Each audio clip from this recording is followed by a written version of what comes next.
যেটা আনছো এটাও খারাপ না, এটাও ভালো। ইয়া জুস। আমি কাঁচা মাছ খাচ্ছি, কাঁচা মাংস খাচ্ছি। উনি দেখছেন রাত্রিবেলা যে তখন প্রায় 3:45 বাজে এবং উনি ঘড়ির কাঁটায় রেকর্ডও করেছেন।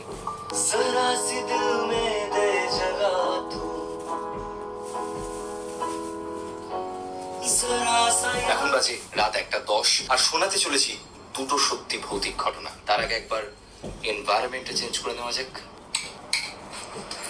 মাইকে বলবো ঘটনা, যেভাবে প্রেত কথায় বলি সেইভাবেই ঘটনা বলবো। তোমরা কিন্তু প্রেত কথার একদম বিহাইন্ড দ্য সিন দেখতে পাচ্ছ এই মুহূর্তে। আমি ঠিক এরকম ভাবেই প্রেত কথার ঘটনা রেকর্ড করি, তবে তখন এই আলোগুলো জ্বলে না, তখন জাস্ট আমি অডিওটা রেকর্ড করি। আমাকে যিনি ঘটনা পাঠিয়েছেন তিনি প্রেত কথার ফেসবুক পেজ ইনবক্সে লিখে পাঠিয়েছেন ঘটনা, এবং আমি তিনি যেভাবে লিখে পাঠিয়েছেন আমি ঠিক সেভাবেই বলার চেষ্টা করছি। আমি ক্যানিংয়ে থাকি। আমি বঙ্গবাসী কলেজের স্টুডেন্ট। বঙ্গবাসী কলেজ মানে আমাদের শিয়ালদাতে যেটা রয়েছে। Get yummy food in a tap. Download the app and order now.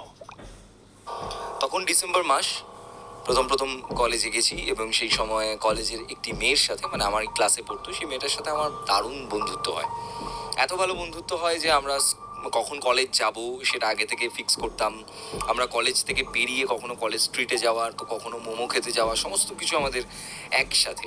In fact class bunk করবো কখন, আমরা কোন সময় কি করব, সমস্ত কিছু আমরা একসাথে। যেমন হয় কলেজে ওই আমার একমাত্র সব থেকে ভালো বন্ধু আর কি। এই ঘটনাটা অ্যাকচুয়ালি ওই মেয়েটিকে ঘিরেই। তো ঘটনাটা কি হয়, মার্চ মাস নাগাদ 2022-এর। তখন মেয়েটিকে একদিন আমি কলেজের পর, যেদিন আমার হাতে সময় থাকতো, যেদিন আমার টিউশন থাকতো না বা অন্য কোনো কাজের চাপ থাকতো না, তখন আমি আমার ওই বান্ধবীকে ওর বাড়িতে ড্রপ করে দিয়ে আসতাম। ইনফ্যাক্ট সে এখনও কিন্তু আমার খুব ভালো বান্ধবী, তার নাম আমি বিশেষ কারণে বলছি না। তো আমি তাকে বাড়িতে ছাড়তে যেতাম। তো সেই বান্ধবীকে সেদিনও যথারীতি আমি বাড়িতে ছাড়তে যাই। অনেক গল্প গুজব করতে করতে বাড়িতে ছেড়ে আমি যখন শিয়ালদাতে আসি, শিয়ালদা থেকে ক্যানিং লোকাল ধরি এবং ক্যানিং লোকাল ধরে আমার ফিরতে ফিরতে প্রায় রাত হয়ে যায় অনেকটা। আমি যখন ক্যানিং লোকালে করে ফিরি এবং আমাদের স্টেশনে নামি, সেখানে নামার পর আমার সাইকেলটা আমাদের ওখানের যে সাইকেল গ্যারাজ থাকে সেই গ্যারাজের মধ্যেই রাখা থাকতো। আর আমার সাইকেলটা একটু মডিফাই করা, মানে নর্মাল সাইকেলের মতো নয়। আমার সাইকেলে সামনে যে হেডলাইটটা সেটা এলইডি লাইট লাগানো, মানে আমার অ্যাকচুয়ালি ইলেকট্রিক সাইকেল, অনেকটা ইলেকট্রিক স্কুটারের মতো মোটর লাগানো রয়েছে সাইকেলের মধ্যে। মানে আমি করেছি এটা যাতে আমার যেতে সুবিধা হয়, যাতায়াতে সুবিধা হয়, সমস্ত কিছু। তো নতুন এলইডি লাইট লাগিয়েছিলাম, তো ভাবলাম যে দেখি এলইডি লাইটটার দম কতটা, কত দূর পর্যন্ত আলোটা যায়। এবার যেখানে প্রচন্ড ধরো আলো জ্বলছে, যেখানে প্রচুর আলো রাস্তার মধ্যে, সেখানে তো আর এলইডি লাইটের আলো কতটা বুঝতে পারবো না। তো তাই জন্য ঠিক করলাম যে সোজা পথে না গিয়ে আজকে ঘুর পথে বাড়ির দিকে যাব। তো সাইকেল নিয়ে, মোটর চালিত সাইকেল যেহেতু নিয়ে আমি এগোতে লাগলাম। ঘুর পথের রাস্তা ধরলাম। অন্ধকার রাস্তার মধ্যে দিয়ে আমি যাচ্ছি, ঝিঝি পোকার আওয়াজ পাওয়া যাচ্ছে এবং সাইকেল চলছে, খুব মজা লাগছে। মোটর সাইকেল আশপাশ থেকে মাঝে মাঝে কিছু লোক এদিক ওদিক যাতায়াত করছে, তারা প্যাডেল করে চালাচ্ছে, আমি মোটর সাইকেল চালাচ্ছি, মানে মজাটাই আলাদা সেটা। তো যখন আমি অন্ধকার রাস্তায় এসে পড়লাম, তখন আমি দেখলাম যে আমার সাইকেলের যে লাইটের আলোটা, এই আলোটা বেশ অনেক দূর খেলা করছে, অনেকটা দূর যাচ্ছে। আমি যেই রাস্তায় তখন ছিলাম সেখানে সামনে একটা পোল পড়ে, একটা খুব ছোট্ট পোল আর কি। পোল মানে একটা ছোট্ট ব্রিজ টাইপের। সেই ব্রিজটার পাশে একটা অনেক বড় মাঠ আছে। আর সেই মাঠটা এত বড় যে দূর পর্যন্ত দেখা যায় না। যদি অমাবস্যা হয় তাহলে পুরো অন্ধকার, দেখতেই পাবে না তুমি দূর পর্যন্ত। আমি ওই সাইকেলের লাইটটা ঠিক যেই মুহূর্তে আমার পোলের উপর পড়েছে, তখন আমি দেখছি যে পোলের সাইড দিয়ে মাঠের কাছ থেকে একটা চার পেয়ে কিছু একটা হামাগুড়ি দিতে দিতে পোলটার দিকে এগিয়ে আসছে। ওটা থেকে প্রথমে আমি না ঘাবড়ে গেছি। আমি ভেবেছি এটা কি কোনো পশু হবে। তো আমি সাইকেলটা আরো সামনের দিকে এগিয়ে নিয়ে গেছি, লাইটটা ভালো করে ফেলবো। তো তারপর দেখলাম যে না, ওটা কোনো পশু না, মানুষের মতোই কিছু একটা, যে কিনা হামাগুড়ি দিতে দিতে আসছে। ওটা দেখে না আমার শরীরটা কেমন কেঁপে ওঠে, আমার একটু ভয় করে ওঠে আর কি। আশপাশে না তখন পুরো শূন্য, কোনো লোকজন নেই, ফাঁকা একটা রাস্তার মধ্যে আমি এবং সামনে ওরকম কিছু একটা দেখতে পাচ্ছি। তো আমি ভয় ভয় যখন আরেকটু সামনের দিকে এগোই, তখন আমি যা দেখি আমার বুকটা ছ্যাত করে ওঠে পুরো।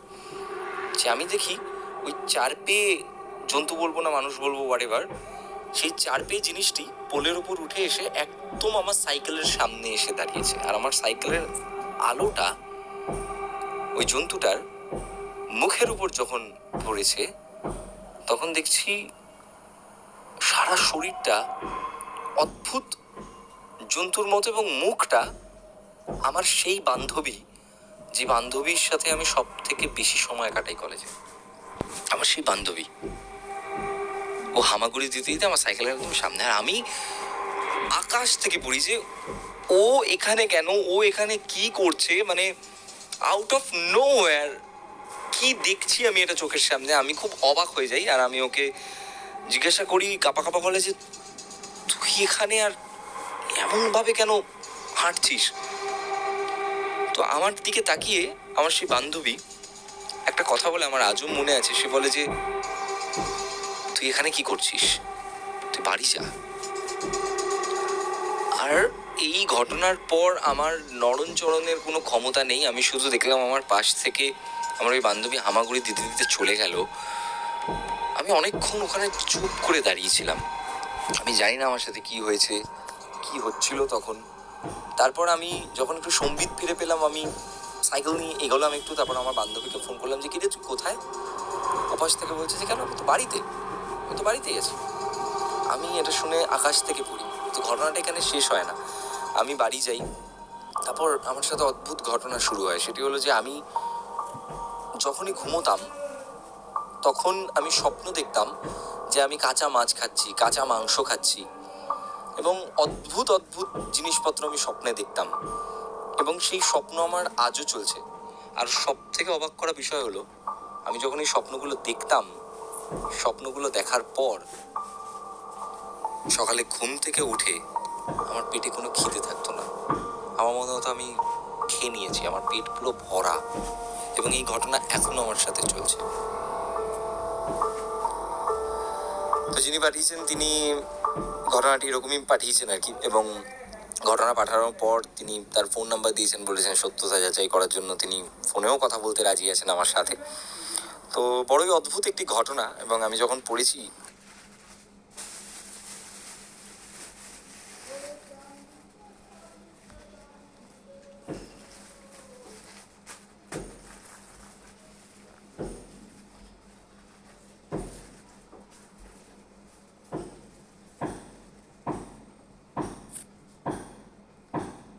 আমার গা ছমছম করে উঠেছে যে এটা কি করে হয়।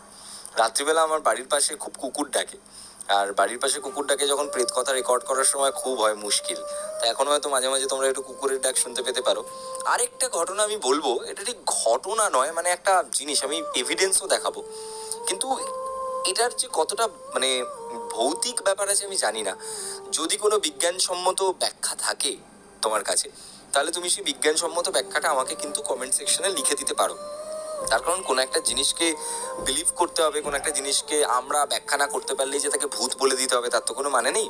তো এটা যেমন এক, দ্বিতীয় এটাও ঠিক যে ভূত মানেই সবসময় আমাদের ক্ষতি করতে চাইছে, বা ভূত মানেই যে সবসময় আমাদেরকে কারণ একটা মানে ঘাট থেকে মাথাটা টপ করে খুলে পড়ে গেল এটাই যে ভূত, তার তো কোনো মানে নেই। বা ভূত যে সবসময় হামাগুড়ি দেয় তারও কিন্তু কোনো মানে নেই। ভূত কিন্তু অদ্ভুত রকমভাবে আমাদের